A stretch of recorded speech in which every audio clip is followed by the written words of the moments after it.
Hello everybody, this is toysareruss, and for this quick Blockies figure review, we're going to be looking at Season 2 Decepticon Starscream. So I'm going to show you all of the accessories and things that came with him. We're going to do some comparisons with him and some other Blockies figures, as well as some other main line figures. And of course, I'll show you everything that came with him, and again, show you the articulation on these fun little figures. So as I start to move things out of the way, I'd like to remind anybody who's not subscribed to the channel, if you'd like to hit that subscribe button for me now, please, because it really will help me out. And also, if you're after any of these, there's a direct link in the description to where I got these from, which was Show Z. So very quickly, let's look at the packaging, because the packaging with all of these, it's so nice, it's just really difficult to throw it away.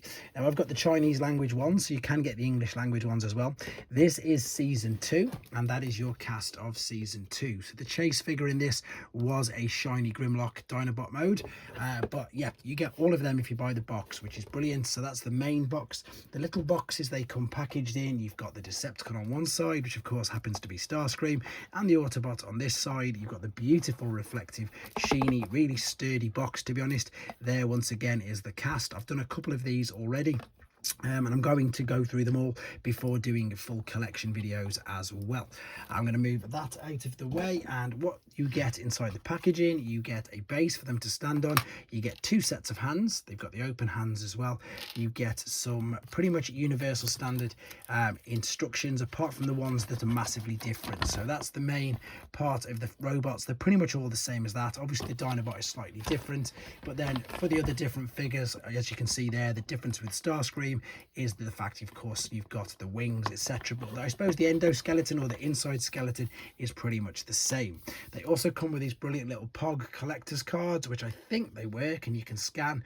There's the opportunity for you if you wanted to. And the figures themselves, as I say, they're fun. You've got a builder.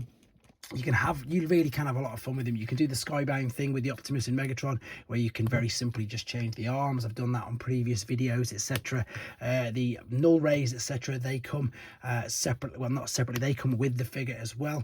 And this Megatron comes as well, which is brilliant because it comes in two parts like so, and you've got a pretty much, do you know what, it's pretty much exactly the same as the retro reissue versions of the figures. Do you know what, I'm not going to pull him out because you can see you've got the one half there and the other half there, and what you would do is you would push this through. That's pretty much why I always go with the closed hands. The open hands are okay, but for me I'd rather have the closed hands.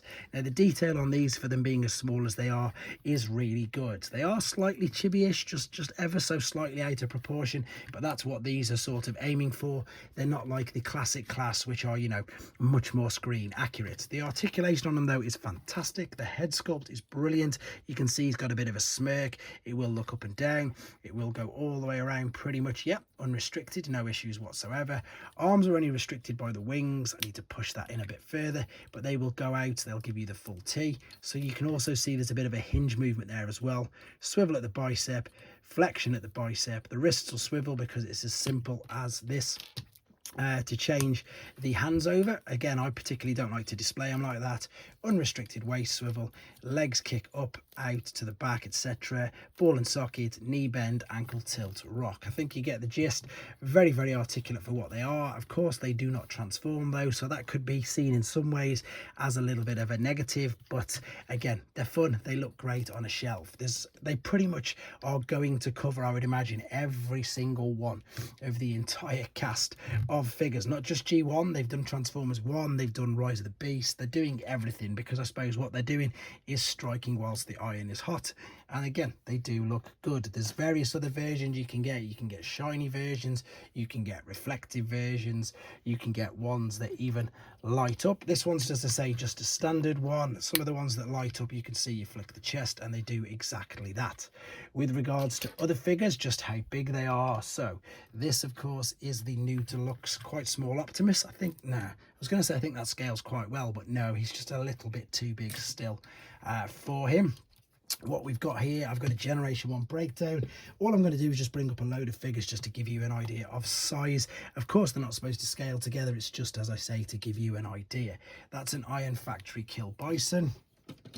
That is a New Age Optimus Prime. Funnily enough, there is a shiny Blockies Megatron. they look good together, let's be honest. And there's a standard core class figure, so he's bigger than the core class. Again, I've done the skybound thing with him. A couple more G1 figures just to give you an idea. That's missing Link, but it's about the same size. And that, of course, was the retro reissue, which you can't even see his head. So hopefully that's given you an idea of his size. Again, I can't say anything more about these apart from they are great. They do look good. You can link all the bases together as well, which is great, and they will stand on there and look great on any shelf. There you go, guys. Let me know what you think in the comments. This is, of course, season 2, and it was Starscream.